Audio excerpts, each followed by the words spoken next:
Welcome back to my YouTube channel. तुमचं सर्वांचं स्वागत आहे भारती नर्सिंग हँडरायटिंग क्लासमध्ये.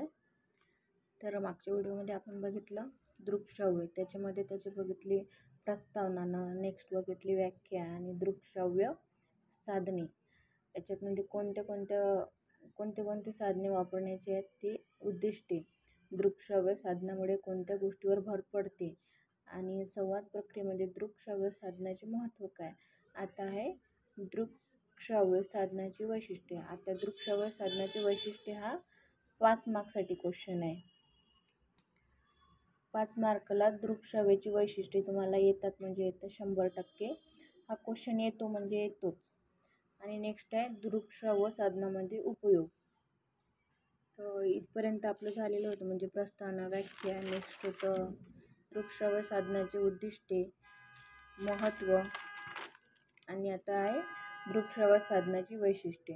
आता पहिला पॉईंट याच्यामध्ये नाविन्य. दृकश्राव्य साधनाच्या वापराने श्रोत्यांनी माहिती ऐकण्यात सरस व नाविन्य वाटते. आता नाविन्य म्हणजेच काय, तर दृकश्राव्य साधनाच्या वापराने जे लोक दृकश्राव्य साधन, जे काही साधन असते जे पाहण्याचं, ते त्याच्या वापराने श्रोत्यांना माहिती ऐकण्यात आणि माहितीमध्ये रस व नाविन्य वाटते. संक्षिप्तपणा.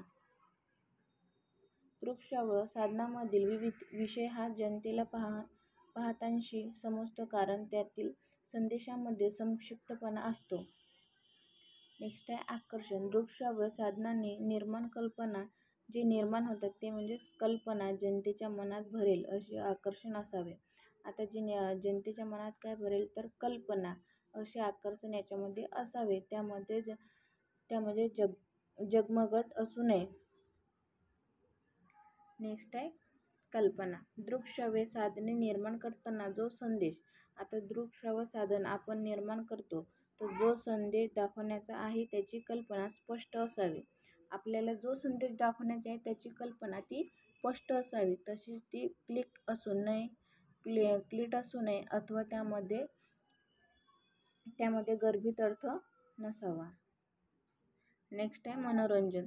दृकश्राव्य साधने निर्माण करताना जे मनोरंजनात्मक होतील असे नियोजन करावे. आता दृकश्राव्य नियोजन करताना व्यक्तीचे मनोरंजन होईल असे नियोजन करावे. नेक्स्ट पॉईंट आहे नियोजन आणि आराखडा. तर दृकश्राव्य साधनांचे संपूर्ण नियोजन व वापराचा आराखडा तयार असावा. त्यामुळे कोणते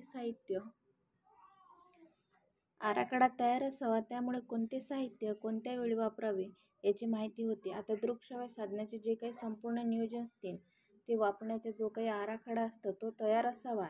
त्यामुळे कोणतेही साहित्य कोणत्या वेळी वापरावे याची माहिती असावी. रुचिपूर्णता. आता रुचिपूर्णता म्हणजेच दृकश्राव्य साधन नेहमी रुचिपूर्ण व विषयानुरूप असावेत. आता रुचिपूर्णता म्हणजे जे दृकश्राव्य साधने आहेत ते नेहमी रुचिपूर्ण, त्याच्यामध्ये रुचिपूर्ण आणि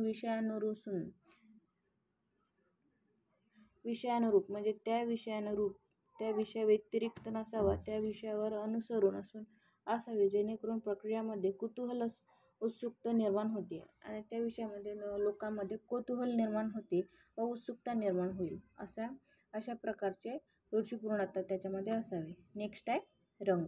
आता कोणतेही दृकश्राव्य साहित्य निर्माण करताना रंगाची आवश्यकता असते. त्यामध्ये 2 प्रकार असतात. आता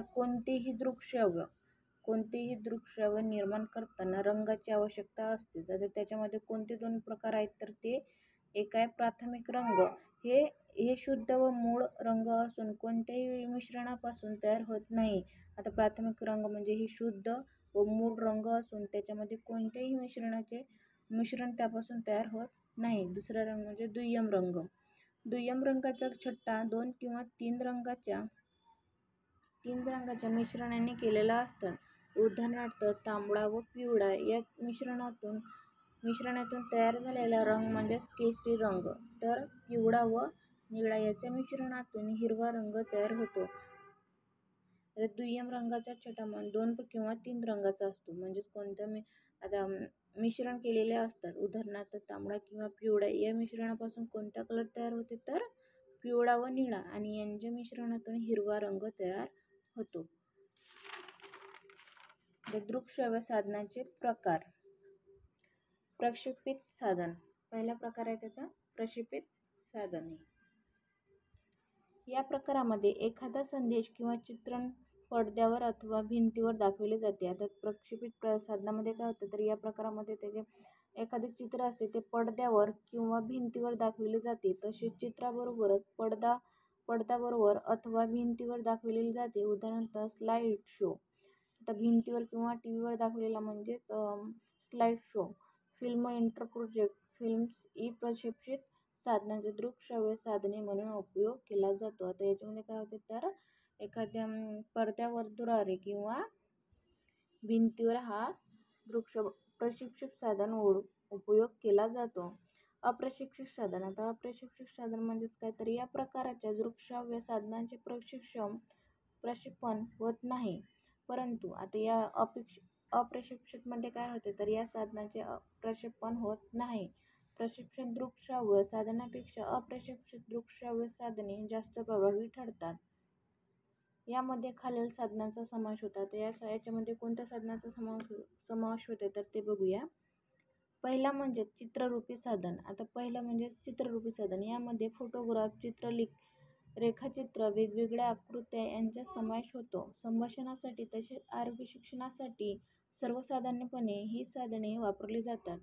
उदाहरणार्थ पोस्टर्स, फळा, bulletin board, photo, flash card, प्लेनग्राफ, क्लिक चार्ट, खादिग्राफ ई. नेक्स्ट आहे मुद्रित छापील साधने. या प्रकारात बोललेली व लिहिलेली माहिती छापील स्वरूपात उपलब्ध होते. आता या प्रकार मुद्रित छापीलमध्ये काय होते तर जे बोललेली आणि लिहिलेली माहिती असते ते याच्यामध्ये छापित असते, या स्वरूपात उपलब्ध होते. उदाहरणार्थ पुस्तके, मासिके आणि साप्ताहिक. मुद्रित छापीलमध्ये काय होते तर आपण जे बोललेली असते ते त्या भाषेची लिहिलेली माहिती छापत असते. म्हणजे त्याच्यामध्ये असते पुस्तके, मासिके आणि साप्ताहिके. नेक्स्ट आहे त्रिमिती साधन. या प्रकारामध्ये पुतळे, आकृत्या, मूर्त्या, प्रकृती यांचा समावेश होतो. त्रिमिती साधन म्हणजे कशाचा समावेश होतो तर पुतळे, आकृत्या आणि मूर्त्या, प्रकृती यांचा समावेश याच्यामध्ये होतो. या साधनांचा सजीव वस्तूसारखंच प्रभाव पडतो. आता या वस्तूचा काय होते तर सजीवाप्रमाणे त्याचा प्रभाव पडतो. उदाहरणार्थ मॉडेल जे काही मॉडेल्स असते, इंटरव्ह्यूग्राफ्स आणि रोबोट ई. अशा प्रकारे त्रिमूर्ती साधन. आता नेक्स्ट आहे क्रियाशील साधने. या प्रकारामध्ये प्रत्यक्ष कलाकृतीचा आविष्कार केलेला असतो. आता क्रियाशील साधनामध्ये काय होते तर प्रत्यक्ष कलाकृतीचा आविष्कार केलेला असतो. एखाद्या कृतीवर आधारित ही साधने असतात. आता एखादे आपण प्रोजेक्ट डोळ्यासमोर ठेवून त्यांच्यावर आधारितच ही कृत्या असतात. जनतेसमोर एखादी कृती केल्यास त्याचे दूरगामी परिणाम होतात, कारण प्रत्यक्ष कृतीमुळे त्याला वास्तविकते स्वरूप येते. म्हणून या गोष्टी सजीव वाटतात व जनतेला आकर्षित करतात. उदाहरणार्थ नृत्य, नाटक, पटनाट्य, सभा, प्रदर्शन, शिबिर. दृकश्राव्य साधनाचा उपयोग. आरोग्य शिक्षणाच्या कार्यक्रमाच्या संपर्काचे महत्त्वाचे साधन म्हणून दृकश्राव्य साधन वापरले जातात. आता दृकश्राव्याचे उपयोग कशा प्रकारे केले जातात तर आरोग्य शिक्षणाच्या कार्यक्रमाच्या माध्यमातून संपर्काचे महत्त्व साधन म्हणून दृकश्राव्य साधन वापरले जातात. जनतेला आरोग्य शिक्षणाच्या कार्यक्रमामार्फत सहभागी होण्यासाठी जनतेला प्रोत्साहन देतात. जे काही आरोग्य शिक्षणाचे कार्यक्रम असतील त्याच्यामध्ये जनतेला सहभाग घेण्याचे प्रोत्साहन देतात. दृकश्राव्य साधनांचा जास्तीत जास्त व परिणामकारक वापर होण्यासाठी खालील गोष्टींचा समावेश आहे. दृकश्राव्य साधनांमुळे समाजाला आवश्यक असलेली माहिती पुरवली जाते. आता दृकश्राव्यामध्ये काय होते तर समाजाला आवश्यक असलेली माहिती पुरवली जाते. दृकश्राव्य साधनाच्या वापरामुळे जनतेची प्रकृती, दृष्टिकोन, कला यामध्ये फरक पडलेला आहे का नाही ते पाहते. दृकश्राव्य साधनाच्या वापरामुळे जनता आरोग्यविषयक समस्यांसाठी जागरूक होते. आता कमी खर्चाचे विविध दृकश्राव्य साधने, जे कमी खर्चाचे दृकश्राव्य असतील ते साधने आपण खालील प्रकारे पाहू. चित्रसंकलन, फ्लॅश कार्ड, माहिती फलन. नेक्स्ट आहे त्रिमिती साधने, आलेख, आकृत्या, ग्राफ चार्ट, ई डायग्राम, छापील माहिती पुस्तके, कापडी फलक, खादी ग्राफ, पोस्टर, प्रदर्शन, पिक्चर आणि स्कोलबोर्ड. तर व्हिडिओ कसा वाटला कमेंट करा, आणि जर तुम्हाला व्हिडिओ खरंच यूजफुल वाटला असेल तर चॅनलला सबस्क्राईब करायला विसरू नका. आणि प्लीज आपल्या Marathi Bharati nursing class handwriting notes या चॅनलला भरपूर सपोर्ट करा, आणि व्हिडिओला शेवटपर्यंत नक्की बघा. थँक्यू. भेटूया नेक्स्ट व्हिडिओमध्ये.